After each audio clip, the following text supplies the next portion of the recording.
جی السلام علیکم، کیسے ہو دوستو؟ میرا خیال ہے آج آخری رمضان ہے، آخری روزہ ہے آپ لوگوں کا۔ ویسے میں پاکستانیوں کو کانگریچولیشن کرنا چاہتا ہوں، مبارکباد دینا چاہتا ہوں کہ کسی پاکستانی کا بہت عرصے بعد، بلکہ یہ جب سے پاکستان بنا ہے یہ دوسری بار ہی ہوا ہے کہ کسی پاکستانی کا نام نوبل پیس پرائز کے لیے نامینیٹ ہوا ہے۔ اور آپ لوگوں کو خوش ہونا چاہیے، پی ٹی آئی والوں کو اسپیشلی طور پہ، کیونکہ یہ نام جو ہے نا وہ بانی طریقے انصاف عمران خان کا نام نامینیٹ کیا ہے نوبل پیس پرائز کے لیے۔ یہ پاکستان کے لیے اعزاز کی بات ہے، لیکن پاکستان میں کچھ لوگوں کو تو بہت تکلیف ہوگی، حالانکہ وہ ان کو تو خوش ہونا چاہیے کہ پاکستان کا نام نوبل پیس کے پرائز کے لیے آ رہا ہے، لیکن پاکستان کی آرمی یا پاکستان کی جو گورنمنٹ ہے ان کی تو جان نکل گئی ہوگی یہ سن کے۔ دیکھو پہلے عمران خان کو ایک اور بھی اعزاز ملنے والا تھا لاسٹ ایئر، وہ آکسفورڈ یونیورسٹی کے چانسلر بننے والے تھے، لیکن ان گھٹیا لوگوں کی وجہ سے وہ پاکستان کو اعزاز نہیں ملا، یا عمران خان کو اعزاز اگر دنیا میں کہیں بھی ملے گا، یا عمران خان کا نام کہیں دنیا میں اچھی چیز نہیں آئے گا، تو اس سے پاکستان کا نام بھی تو روشن ہو گیا نا۔ ورنہ ہمارے جو کرنٹ حکمران ہیں انہوں نے پاکستان کا نام بدنام ہی کیا ہے۔ ابھی آپ دیکھو زرداری ہے، اس کو پوری دنیا میں مسٹر 10% بولا جاتا ہے کہ یہ ہر چیز میں پاکستان میں جب یہ حکمران بنتا ہے تو یہ ہر چیز میں 10% مانگتا ہے، اپنا حصہ مانگتا ہے، کرپشن کرتا ہے، اور کیا اس کو بولتے ہیں رشوت لیتا ہے۔ تو یہ تو پوری دنیا میں 10% کے نام سے بدنام ہے، مشہور ہے۔ اور اٹلی میں، جرمنی میں جو ہمارا نواز شریف ہے، اس کی کرپشن کی بکس پڑھائی جاتی ہے یونیورسٹی میں، اٹلی کی یونیورسٹی میں نواز شریف کی کرپشن کے بارے میں بچوں کو پڑھایا جاتا ہے، اسٹوڈنٹ کو کہ نواز اگر آپ نے کرپشن کرنی ہے تو یہ پینترے جو ہے نا، جو نواز شریف پینترے یوز کرتا ہے تو وہ سکھائے جاتے ہیں، بلکہ ان کے اوپر تو پوری بکس بنی ہوئی ہیں، لکھی گئی ہیں، ڈاکومنٹری بنی ہوئی ہیں، اور دنیا کے انٹرنیشنل جتنے بھی ادارے ہیں نا سب نے ان کے اوپر ڈاکومنٹری بنائی ہوئی ہے نواز شریف خاندان پہ اور یہ زرداری خاندان پہ۔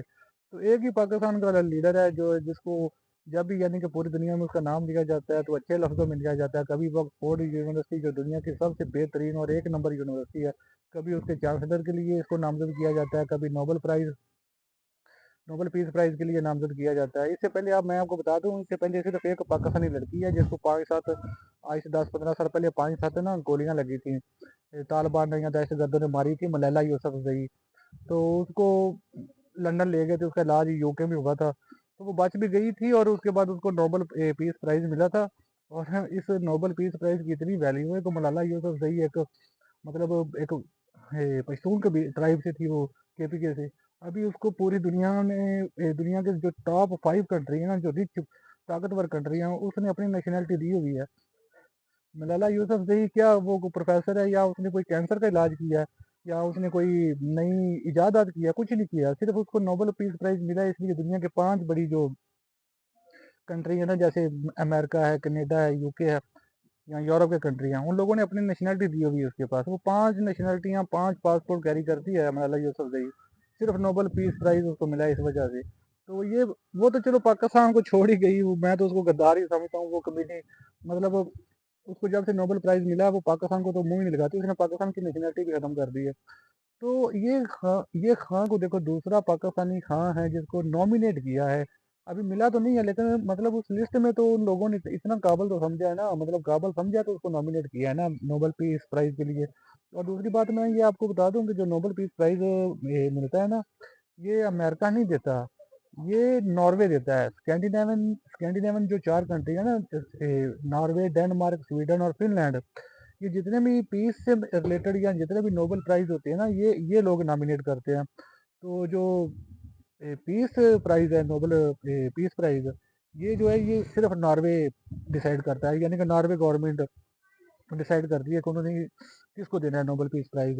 تو یہ ناروے کی جو گورنمنٹ ہے یا ناروے کی کسی سیاسی پارٹی نے عمران خان کا نام ادھر نامزد کیا ہے۔ تو یہ پاکستان کے لیے حالانکہ اعزاز کی بات ہونی چاہیے، خوشی کی بات ہونی چاہیے، اس پہ پاکستان کو خوش ہونا چاہیے، پاکستان کی آرمی کو، پاکستان کی گورنمنٹ کو خوش ہونا چاہیے کہ ہمارے پاکستانی کسی کو نوبل پیس پرائز ملا ہے۔ پیس پرائز جس بندے کو یعنی کہ دنیا دے رہی ہے، یا یورپ دے رہا ہے، یا ناروے دے رہا ہے، ہماری آرمی نے اس کو دہشت گرد سمجھ کے، دہشت گرد بنا کے اس پہ ہزاروں، پتہ نہیں ہزاروں تو نہیں ہے لیکن سینکڑوں تو ایف آئی آر اس پہ دہشت گردی کی کاٹی ہوئی ہے، اور اس کو 2 سال سے جیل میں ٹھوسا ہوا ہے۔ یار اس سے آپ اندازہ لگا لو پاکستان کی گورنمنٹ کا یا پاکستان کی حکومت کا کہ ہمارے کیا حالات ہیں، ہم پہ کیسے لوگ مسلط ہیں۔ ہم پہ کیسے لوگ رول کر رہے ہیں، جس کو پوری دنیا پیس کا نوبل پرائز دے رہی ہے، اس کو پاکستان کی ریاست نے اس کے اوپر 200 دہشت گردی کی ایف آئی آر کاٹی ہوئی ہیں کہ یہ ٹیررسٹ ہے، یہ غدار ہے، کبھی غداری کا سرٹیفکیٹ اس کو آرمی دیتی. مطلب یار شرم آنی چاہیے پاکستان کے حکمرانوں کو، پاکستان کی آرمی کو. بس کر دو یار، کتنا ظلم ستم کرو گے. ابھی یا کہتی ہو ابھی ہارڈ اسٹیٹ بنے گے، پچھلے 2-3 سال سے کٹ لگا رہے ہو، پورے پاکستانیوں کو مار رہے ہو، جوتے مار رہے ہو، کسی عورتوں کی عزت نہیں کر رہے ہو. ابھی بھی ہمارا آرمی چیف کہہ رہا ہے کہ ابھی ہم اس کنٹری کو، پاکستان کو اور زیادہ ہارڈ اسٹیٹ بنائیں گے. اور کتنی بھائی ہارڈ اسٹیٹ بنانی ہے اپنے لوگوں کو. پھر وہ جیسے ضیاء الحق کے دور میں وہ ٹک ٹکی لگا کے وہ کوڑے مارے جاتے تھے، ایسے کیا کوڑے مارو گے آپ لوگ؟ اور کیا کرنا ہے ابھی آپ نے؟ سب کچھ تو کر رہے ہو، لوگوں کو نجائز اور صحافیوں کو اٹھا رہے ہو، بچوں کو اٹھا رہے ہو، عورتوں کو اٹھا رہے ہو، ماؤں بہنوں کا لحاظ نہیں کر رہے ہو. تو اس سے زیادہ ہارڈ اسٹیٹ کیا ہوتی ہے؟ دنیا کو آپ نے ایک 2 نمبر کی فارم 47 سے حکومت بنا کے آپ نے یہ دکھایا ہوگا کہ ہم لوگ جمہوری ملک ہیں، ہمارے ملک میں ڈیموکریسی ہے. لیکن وہ پوری دنیا کو آپ کا پتہ چل چکا ہے کہ پاکستان میں کوئی ڈیموکریسی نہیں ہے، کوئی جمہوریت نہیں ہے. سب لوگ مسئلے کرتے ہو، ڈرامے کرتے ہو. تو ریکویسٹ ہی بندہ کر سکتا ہے یار. ابھی میں تو تھک گیا ہوں ان کے ساتھ بدتمیزی کر کر کے، اپنی آرمی کے ساتھ، اپنے جرنیلوں کے ساتھ. تو یہ لوگ تو ڈھیٹ ہیں، پتہ نہیں کیا ان کو کوئی ان کی عزت اور ان کی خود سیلف رسپیکٹ ہے ہی نہیں. میں تو ان کی عورتوں، یعنی کہ جو ان کی وائف ہوتی ہیں، یعنی کہ جو بچیاں ہوتی ہیں، بچے ہوتے ہیں، وہ ان سے سوال نہیں کرتے. یہ جرنیلوں کے بچے جو ہوتے ہیں، وہ بھی تو اگر دنیا میں ایگزسٹ کرتے ہیں نا، پاکستانیوں کے ساتھ ان کا ملنا جلنا نہیں ہے، تو ان کو نہیں پتا کہ ہمارے باپ، ہمارے جو ہمارے ڈیڈی ہیں، پپا ہیں، آرمی میں جو آفیسر ہے، ان کو پاکستان کی عوام کتنی گالیاں دے رہی ہے، یا ان کا کتنا برا حال ہے. ان کی مطلب پاپولیرٹی بالکل ختم ہو چکی ہے، یا لوگ کتنا تنگ ہیں، یا پھر لوگ کتنی گالیاں دے رہے ہیں، یا کتنی بدتمیزی کرتے ہیں، ان کا نام کتنے برے لفظوں میں لیا جاتا ہے.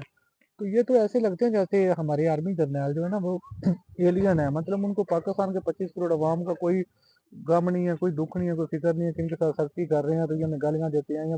ابھی اب دیکھو یہ کدھر ہے باجوہ، وہ جو پاکستان کا فارمر آرمی چیف تھا، کہیں آپ کو پبلک افیئرس میں نظر آتا ہے؟ یہ قاضی فائز عیسیٰ 1.5 سال ایک پاکستان کا چیف جسٹس رہ کے گیا ہے، اس کا بھی کیا حال ہے؟ دنیا میں ایسے ہو گیا جیسے اس کا دنیا میں وجود ہی نہیں ہے. تو اس نے بھی، آصم منیر نے بھی ایک نہ ایک دن کتنی دیر یہ ظلم کر گیا. اس سالے نے بھی ایک نہ ایک دن تو ریٹائر ہونا ہی ہے. ریٹائر ہونے کے بعد کدھر جائے گا وہ؟ کیسے پاکستانیوں کا سامنا کرے گا؟ پاکستان میں تو چلو یہ چھپ کے رہ لے گا. جس دن بھی یہ یورپ آئے گا یا آؤٹ آف کنٹری آئے گا، تو ادھر کے جو اوورسیز پاکستانی ہے جینا حرام کریں گے ان کا. حالانکہ وہ جو باجوہ تھا نا، اس کو تو کسی پاکستانی نے ذلیل بھی نہیں کیا تھا. فرانس میں جو اس کو ایک پٹھان پڑ گیا تھا، وہ افغانی تھا. تو افغانیوں نے اس کو پکڑ کے اس کو ذلیل کر دیا تھا. اگر جس دن باجوہ اگر ادھر بیلجیم، کیونکہ اس کی ساری پراپرٹی یا اس کے فارم ہو تو سارے بیلجیم میں ہے. جس دن باجوہ صاحب کبھی آئے نا ادھر بیلجیم میں، ہمارے پڑوس میں آئے، جرمن کے پڑوس میں ہے بیلجیم، تو آئے نا کبھی، تو اس کو مزہ اوورسیز پاکستانی سکھائیں گے. تو ایسا ہی حالت یہ آصم منیر کی ہے. باجوہ بھی جب پاور میں تھا، جب یونیفارم پہنتا تھا، تو وہ کسی کی بات نہیں سنتا تھا. خدا سم بنا ہوا تھا، نمرود بنا ہوا تھا، فرعون بنا ہوا تھا. تو ابھی اس کی فرونیت ختم ہوگی نا، ابھی گھر میں ایسے بیٹھا ہوگا جیسے کوئی تکاب بیٹھتا ہے، ہمیشہ کے لیے تکاب بیٹھ گیا. تو ایسے آصم منیر کتنی دیر آرمی چیف رہے گا؟ چلو ٹھیک ہے، یہ کرپٹ گورنمنٹ ہے شہباز شریف کی یا زرداری بلاول کی، تو یہ اس کو ایکسٹینشن دیتے رہیں گے. کتنی دیر ایکسٹینشن کرے گا؟ ایک نہ ایک دن تو اس نے ریٹائر ہونا ہی ہے. انہوں نے تو کیا کریں گے؟ تو دوسری بات، چلو نوبل پرائز یافتہ کو آپ کم از کم اس کو نام وزیر اعظم بناؤ، اس کو جیل سے تو نکال دو یار. اس کی وائف کو بھی جیل میں ڈالا ہوگا، تو شرم کرو بھائی، یا کرو یار. باپ پردہ عورت ہے وہ، تو اس کو بھی جیل میں ڈالا ہوا ہے. اتنا تو جب ضیاء کا مارشل آرٹ تھا نا پاکستان کی تاریخ میں، سب سے جو ہارڈ مارشل آرٹ تھا نا، جو سختیوں والا مارشل آرٹ تھا، وہ ضیاء کا تھا. ضیاء نے بھی کسی پولیٹیشین کی وائف کو یا عورتوں کو جیل میں نہیں ٹھوسا تھا. وہ بھی سیاستدانوں کو جیل میں ڈالتا تھا. مطلب اس نے بھٹو کو تو پھانسی لگا دی، جیل میں بھٹو رہا 2 سال. اس نے بھٹو کی وائف کو یا بھٹو کی بیوی کو تو جیل میں نہیں ڈالا تھا. یہ آصم منیر تو اتنا گھٹیا ہے جو ہمارا موجودہ آرمی چیف ہے. اس نے تو عمران خان کی 2 بہنیں جو پی ایچ ڈی ہوتا ہے، ڈاکٹر ہیں، ان کو بھی جیل میں ٹھوسا ہے.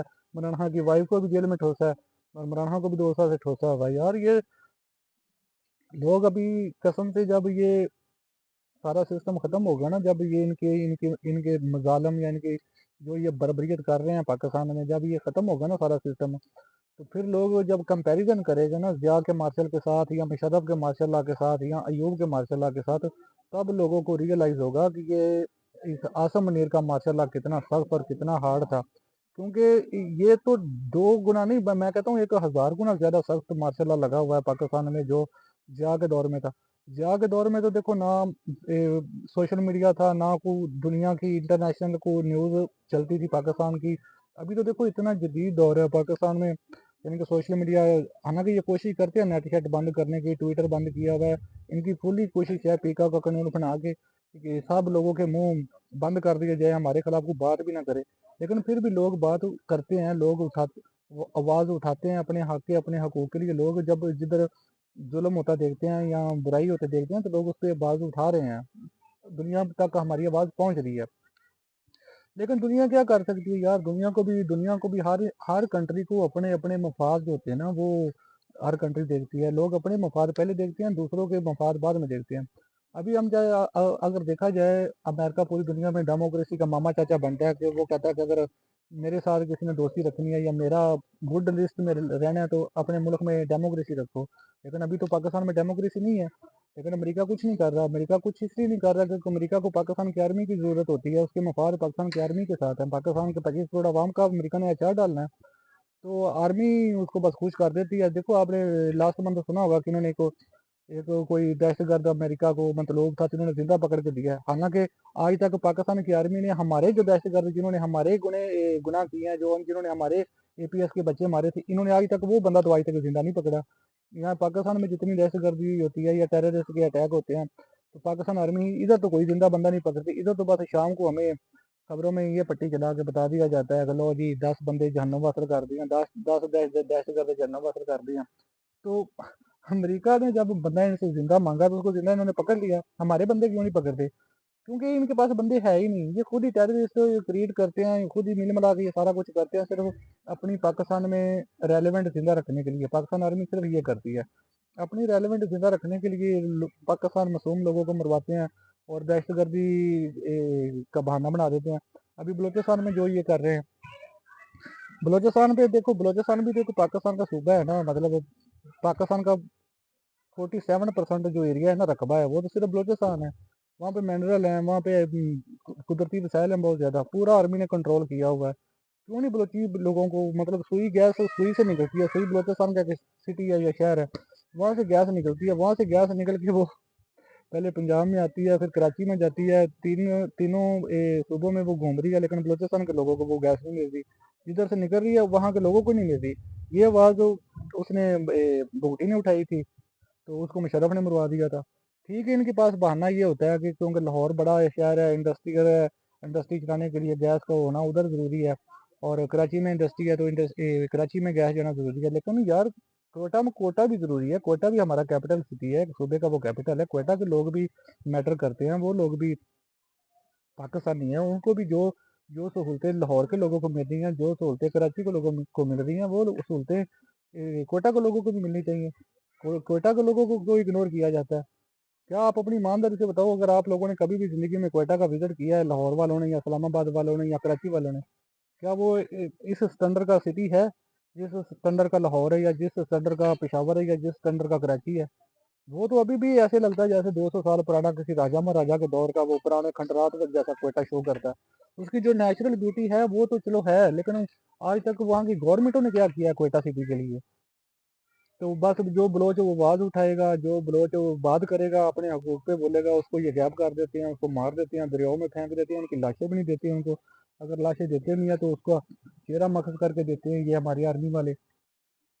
इन्होंने तो अल्लाह की कसम, अगर आप पाकिस्तान का ओवरऑल तजिया करो ना तो आपको पता चलेगा, इन्होंने तो बिल्कुल वही छोटी बच्ची गिरगी, इन लोगों ने तो बिल्कुल वो ढाका वाले और बांग्लादेश वाले जो है ना वो माहौल क्रिएट किया हुआ है, और बिल्कुल वही एनवायरनमेंट चल रहा है अभी पाकिस्तान में जो 1971 में बांग्लादेश में था। तभी जो यही कहता था मैं ये कर दूंगा, मैं वो कर दूंगा, और सारा दिन मेरी तरह टोन होके पड़ा रहता था, उसको दुनिया की कोई होश नहीं थी कि असल में बंगला में चल क्या रहा है। इसीलिए ये अभी बलूचिस्तान को भी वैसे ही ट्रीट कर रहे हैं जैसे इन्होंने आज से 50-55 साल पहले बांग्लादेश को ट्रीट किया था, और बंगालियों को अपने खिलाफ कर लिया था। और उसको बंगालियों को तो लिटरली पाकिस्तानी के नाम से नफरत हो गई थी। हालांकि पाकिस्तानी अवाम का तो कसूर नहीं था, पाकिस्तान की आर्मी का कसूर था। लेकिन उन्होंने पूरी पाकिस्तान से नफरत स्टार्ट कर दी थी। तो ऐसे अभी बंगाली देखो, अभी उधर 2 नंबरी आर्मी करती है, या उनको बलोचों को आर्मी लगाती है, लेकिन वो क्या करते हैं, वो गुस्सा पंजाबियों पे निकालते हैं। अभी पंजाबी उधर बेचारे जाते आते हैं यहाँ, उनको बसों से निकाल निकाल के फिर वो पंजाबियों पे गुस्सा निकालते हैं, उनका कत्ल कर देते हैं, गोली मार देते हैं, मर्डर कर देते हैं। तो ये नफरत खत्म करनी चाहिए, ना कि इंसानों को खत्म किया जाए। हमारी आर्मी अगर थोड़ी बहुत भी समझदार है तो वो इमरान खान को रिलीज करे, इमरान खान को बिठाए। इमरान खान पूरे बलोचिस्तान को, पूरे केपीके को, जितने भी ये बागी लोग हैं, बेशक वो टीटीपी वाले हैं, उनको भी इमरान खान राह रास्त पे ला सकता है, क्योंकि इमरान खान को सब लोग इज्जत देते हैं, रिस्पेक्ट करते हैं कि वो चोर चक्का नहीं है, एक अच्छा मुसलमान इंसान है। तो लेकिन आर्मी खुद दादागिरी करती है, ये कहती है कि बस जो बंदा बागी हो गया। हिंदी का एक लफ्ज होता है, हिंदी में एक बोलते हैं आतंकवादी। आतंकवादी होता है जिसको हम दहशतगर्द बोलते हैं, जिसकी तो कोई बिल्कुल माफी नहीं होनी चाहिए। और हिंदी में दूसरा एक वर्ड यूज करते हैं, उग्रवादी। उग्रवादी मतलब देखो, इंडिया को आप जितना भी बुरा कह देते हो ना, आप इंडिया को, उग्रवादी जो होता है ना, वो उसको दहशतगर्दी की कैटेगरी में नहीं लाते, उसको लो कैटेगरी में लाते हैं कि उससे बातचीत हो सकती है। वो एक भटक गया, मतलब वो बागी हो गया, उससे अगर मुज़ाकरा करके उग्रवादी को वापस लाने की गुंजाइश होती है। हिंदी लफ्ज की बात बता रहा हूँ। तो देखो, इंडिया कश्मीर में हम कितनी देर से बचपन से ये शोर सुन रहे हैं कि इंडिया कश्मीर में बड़ा जुल्म कर रहा है, बड़ा ये कर रहा है, बड़ा वो कर रहा है, कुट लगा रहा है, यासीन मलिक को जेल में डाला हुआ है, उम्र कैद दे दी है। तो वो अपने दूसरे गिलानी साहब थे, हमारे बुजुर्ग, बहुत अच्छे लीडर थे। यहाँ हुर्रियत का, जो कश्मीर की हुर्रियत कमेटी है, या हुर्रियत एक जमात है सियासी, उसका जो मीर वाइज उमर फरूक है, हम उनको कश्मीरी रहनुमा कहते हैं, या कश्मीरी लीडर कहते हैं, या कश्मीरी सियासतदान कहते हैं। लेकिन इंडिया वाले उनको दहशतगर्द नहीं कहते, इंडिया वाले उनको उग्रवादी कहते हैं। हालांकि वो इंडिया गवर्नमेंट के या इंडिया स्टेट के खिलाफ काम कर रहे हैं, लेकिन फिर भी इंडिया ने जो ना मीडिया या इंडियन आर्मी या इंडियन हुकूमत, उनको फिर भी वो आतंकवादी नहीं कहते, दहशतगर्दी नहीं कहते, वो उग्रवादी कहते हैं। लेकिन पाकिस्तान पाकिस्तान का क्या हाल है, पाकिस्तान में हर दूसरा बंदा दहशतगर्द है फौज की नज़र में। कोई बंदा बोलेगा, कोई बंदा आवाज उठाएगा, उसको पाकिस्तान की फौज आतंकवादी कह देती है, दहशतगर्द कह देती है। इंडिया कश्मीरी, जो कश्मीरी उनके खिलाफ जद्दोजहद कर रहे हैं, कश्मीरी लिटरली इंडिया के खिलाफ उन्होंने महाल छेड़ा हुआ है, जंग एक किस्म की चल रही है। तो इंडियन लोग फिर भी उनको आतंकवादी नहीं कहते, उग्रवादी कहते हैं। आप कोई भी पुरानी 10 साल पुरानी, 5 साल पुरानी, या 20 साल पुरानी उनकी न्यूज निकाल के देख लो, वो जब भी मीर भाई उमर फरूक का या इसका यासीन मलिक का नाम लेते हैं ना अपने न्यूज में, तो वो उग्रवादी कहते हैं, कभी भी उन्होंने आतंकवादी नहीं कहा। और ना ही यासीन मलिक पे दहशतगर्दी का कोने एफ आई आर काटी है। उसके ऊपर एफ आई आर जो वो ना, वो मनी लॉन्ड्रिंग की है, कि उसको पैसा बाहर से फंडिंग हो रही थी, फॉरेन फंडिंग का केस है उस पे, जिसको उन्होंने उम्र कैद दी है। तो लेकिन पाकिस्तान में क्या है, एटो पुटो जैसे वो पाकिस्तान में कहते हैं ना, एटो पुटो तो सैयद निकल आता है, वैसे ही एटो पुटो तो हर दूसरे बंदे की आर्मी जो है ना, वो दहशतगर्द करार दे देती है। उसकी एफ आई आर जो होती है ना पाकिस्तान में, मैंने एक बार पहले भी बोला था कि पाकिस्तान में नॉर्मल एफ आई आर होती ही नहीं अब। जिसकी भी एफ आई आर आर्मी ने कटवानी है ना भाई, दहशतगर्द की कटानी है। तो मतलब अब पाकिस्तान की आर्मी की नज़र में तो बलोचों को तो छोड़ो, चलो बलोची तो बेचारे अपने हकूक के लिए लड़ रहे हैं, यहाँ वो गन उठाते हैं, यहाँ वो पैड करते हैं। लेकिन पाकिस्तान की आर्मी जो है, वो तो देखो, पंजाब तो एक पूरा अमन यहाँ पुरसकून खिता है। पंजाब में भी किसी बंदे की अगर एफ आई आर काटनी है, किसी ने कुछ आवाज उठाई है, या ट्वीट कर दिया, या वीलॉग बना दिया, तो उसका पर्चा क्या कटेगा, उसकी एफ आई आर क्या कटेगी, दहशतगर्दी की। तो ये मजाक बना के रखा हुआ है पाकिस्तान की आर्मी ने। पाकिस्तान की आर्मी ये समझती है कि हम जो आर्मी वाले हैं, हम ठीक हैं, बाकी 25 करोड़ जो मुल्क है, जो 25 करोड़ की जो आवाम है, वो सारे इनकी नज़र में दहशतगर्द है। मैं कहता हूँ कि पूरी दुनिया में जो होता है ना, किसी मुल्क के ज़्यादा पढ़े लिखे लोग, या यंग जनरेशन या न्यू जनरेशन अगर अपना मुल्क छोड़ छोड़ के चली जाए ना, तो वो उस मुल्क के लिए ना बेइज्जती की बात होती है, इंसल्ट की बात होती है। लोग कहते हैं कि यार ये कैसा मुल्क है, इसके लोग तो इसको छोड़ छोड़ के जा रहे हैं। पाकिस्तान पाकिस्तान के जो अदाद शुमार है ना, वो इस वक्त पूरी दुनिया में सबसे एक नंबर पे हैं, कि पाकिस्तान में हर साल 15 से 20 लाख लोग जो है ना, लड़के, यंग पढ़े लिखे लड़के, वो पाकिस्तान छोड़ के जा रहे हैं, क्योंकि पाकिस्तान में रोजगार नहीं है, पाकिस्तान में किसी को अपना फ्यूचर नजर नहीं आता। हालांकि ये बात इन लोगों के लिए शर्म की होनी चाहिए, हमारी आर्मी के लिए या हमारी हुकूमत के लिए। लेकिन वो आर्मी वाले तो कहते हैं, वो कहते हैं 20 लाख क्या जा रहे हैं, 15 लाख क्या जा रहे हैं, 25 करोड़ के 25 करोड़ दफा हो जाए, छोड़ दें पाकिस्तान, ताकि तब पूरे पाकिस्तान पे आर्मी कब्जा कर ले। ऑलरेडी उनका कब्जा है, तो चलो अभी थोड़ी बहुत लोग जो आगे से मजामत करते हैं, आवाज उठाते हैं, वो तो ये चाहते हैं कि वो वैसे भी खत्म हो जाए, वो मजामत भी खत्म हो, और खुलियां हो जाए गलियां, ते विच मिर्जा यार फिरे, और आर्मी को कोई रोकने टोकने वाला ना हो। और आर्मी बस अपनी मन मर्जियाँ करे और इंजॉयमेंट करे, और यही आर्मी चाहती है भाई। आर्मी क्या है यार, अल्लाह की कसम, नोबल पीस प्राइज नॉमिनेट बंदे को जेल में डाला हुआ है, उससे उससे किसी की मुलाकात नहीं करने देते। अल्लाह ही है पाकिस्तान का भाई, हम तो क्या बात करें अभी तो, इससे ज्यादा और बंदा क्या बोल सकता है। ख्याल रखिएगा दोस्तों, मिलते हैं नेक्स्ट वीडियो में इंशाल्लाह।